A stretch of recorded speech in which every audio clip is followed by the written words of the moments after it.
Zəfər müəllim üçün hədiyyə edəcək. Zəfərin müəllimə sürprizi var. Var. Var. Geçək görək nədir? Baxım nədir? Baxım Zəfər müəllimə hədiyyəsini tanıyır. Bu nə lan? Qırmızı.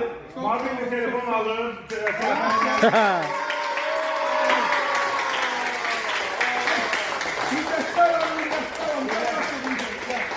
RAM 12 Yaktaş 256.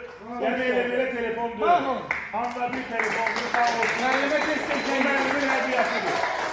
Çok sağ olun. Xeyirli olsun, xoş xəbərlər eşidəsə. Allah bizə bərəkət versin. Allah razı olsun Deməli hamımızdan. müəllim, bu səfər qarşı mən dedim ki, ata dedim nə dedim, müəllimə bir qəşəng şey hədiyyə elədim. Saat tez elə, tez elə. Dedim nə?